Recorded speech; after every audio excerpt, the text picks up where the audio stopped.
Terima kasih Datuk Yang di-Pertua. Saya juga ingin mengambil bahagian dalam perbahasan usul Menjunjung Kasih Kerana Tita Seri Paduka Baginda yang di-Pertuan Agong. Saya ingin mengambil kesempatan ini menjahirkan rasa simpati kepada penumpang-penumpang anak kapal pesawat MH370 serta keluarga mereka, dan sama-sama kita berdoa agar mereka selamat kembali ke tanah air masing-masing. Datuk Yang di-Pertua, negara kita juga terpaksa berhadapan dengan cabaran daripada ketidaktentuan ekonomi global. Maka perancangan dan pelaksanaan projek mega perlu lebih berhati-hati, dan kajian sedalam-dalamnya dan menyeluruh mesti dijalankan terlebih dahulu sebelum sebarang keputusan diambil. Projek mega yang saya masukkan bukan hanya oleh Persekutuan tetapi juga projek yang akan dilaksanakan oleh negeri-negeri.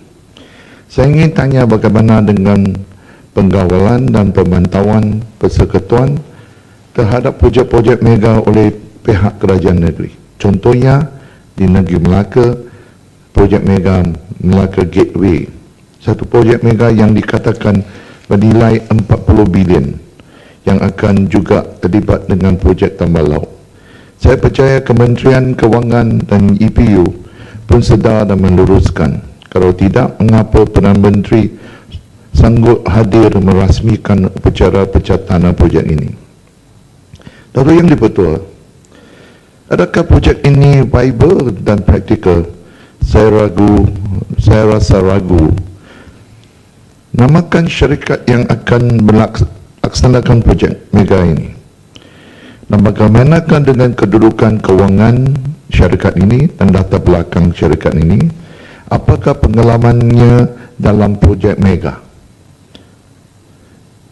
Datuk Yang di-Pertua, negeri Melaka telah mengalami kegagalan beberapa projek mega yang pada mulanya diheboh-hebohkan oleh pemimpin-pemimpin Barisan Nasional seperti projek Pulau Melaka, Bandar Baru Golden Valley, Babayunya Resort dan banyak lagi. Semua projek mega ini sungguh pun dikatakan projek swasta. Akan tetapi kerana penlibatan pemimpin atasan kerajaan Persekutuan dan kerajaan negeri, maka terdapat ramai pelabur tempatan dan asing terperangkap dan jadi mangsa di dalam projek-projek yang telah gagal atau telah terbengkalai pada masa kini. Datuk Yang di-Pertua, saya minta Menteri mengatakan dengan detailnya asas pertimbangan dan kajian-kajian yang telah dijalankan dan juga langkah-langkah yang diambil untuk mengelakkan satu lagi projek mega yang akan gagal. Datuk Yang di-Pertua, perkara yang kedua yang saya ingin bangkit ialah tentang bayaran bantuan rakyat satu Malaysia. Kali ini banyak aduan kita terima tentang amountnya. Ada RM650, ada RM450, RM300 dan juga RM270. Dari aduan yang saya terima, penerima-penerima BRIM ini tidak ada sebarang tambahan dalam pendapatan mereka dan status mereka pun sama. Tetapi tiba-tiba kali ini mereka dapat kurang. Apakah sebabnya? Harap kementerian dapat menjelaskan perkara ini dan juga nyatakan cara untuk mereka merayu.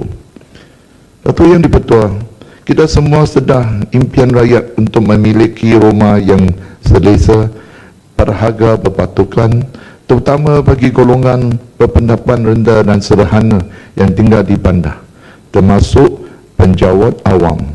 Memandangkan tanah pembangunan di bandar begitu terhad dan harga rumah di bandar pun terlampau tinggi, maka saya sokong pelaksanaan projek Prima. Bukan hanya dapat mengatasi masalah ini, ia juga dapat mewujudkan satu kawasan perumahan yang lengkap dengan kemudahan dan keperluan asas. Saya juga percaya bahawa kajian mesti telah dijalankan tentang market demand jenis rumah yang dipohon oleh golongan tertentu ini. Saya ingin tanya bagaimana dengan kerjasama pihak kerajaan negeri Melaka dengan menjayakan projek ini. Datuk Yang di-Pertua, untuk mengukuhkan dan meningkatkan kedudukan negara kita sebagai negara destinasi pelancong dunia yang terkenal. Tahun ini ialah tahun melawat Malaysia 2014. Ingin tanya, usaha-usaha dan program-program tambahan yang akan dilancarkan untuk memastikan kejayaan projek ini. Dalam usaha ini, saya ingin bawa perhatian Yang Menteri tentang beberapa perkara di negeri Melaka yang saya percaya ia dapat memainkan peranan yang lebih berkesan. Datuk Yang di-Pertua, Jongko Walk telah jadi satu destinasi pelancongan utama di negeri Melaka. Ia dikenal sebagai dengan izin Datuk a weekend pedestrian night market. Jalan Han Jemat ini ditutup untuk perniagaan malam dan pertunjukan pentas pada hari Jumaat hingga hari Ahad dari jam 6 petang hingga 12 tengah malam. Tidak boleh dinafikan selepas 14 tahun usaha kerajaan negeri Melaka dengan kerjasama peniaga-peniaga dan penjajah-penjajah telah berjaya menjadikan Jongko Walk ini satu tapak pelancongan terpilih untuk setiap pelancong yang datang melawat Melaka. Saya harap kedudukan ini boleh dikekalkan dan cara perniagaan Jongko Walk ini tidak akan berubah. Satu lagi tapak pelancongan yang tertarik di negeri Melaka ialah perkampungan Portugis. The only one Portuguese settlement di Malaysia dengan izin Datuk.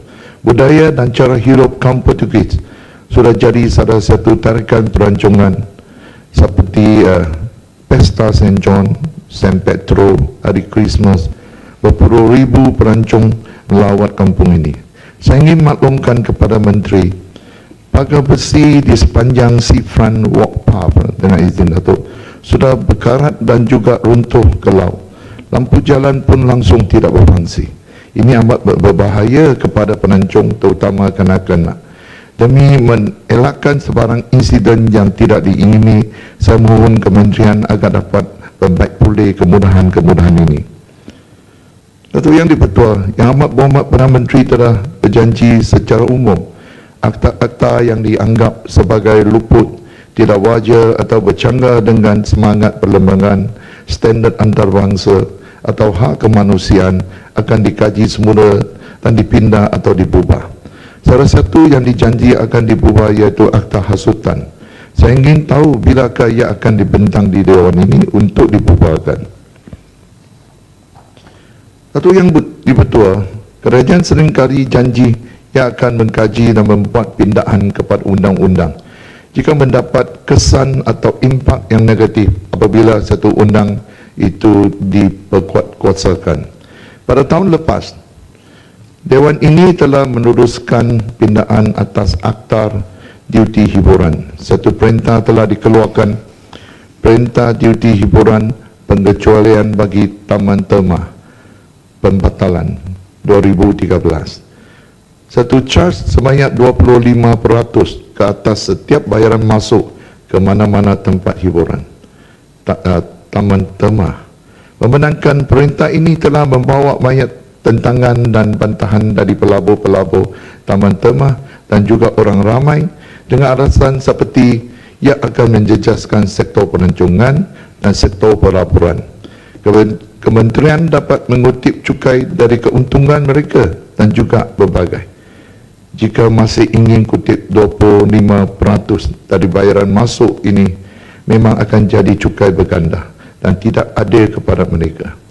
Jika pengusaha taman tema ini terpaksa menaikkan harga bayaran masuk, ini yakin membawa bebanan kepada pengunjung-pengunjung dan juga akan menjejaskan kejayaan projek Tahun Melawat Malaysia 2014. Dalam Akta Perkhidmatan Kuarantin dan Pemeriksaan 2011, saya ingin merujuk kepada bayaran pemeriksaan dan kuarantin satu cas pemeriksaan untuk setiap ekor binatang yang diimport dari negara asing. Bagi anjing, ringgit Malaysia RM50, kucing RM40.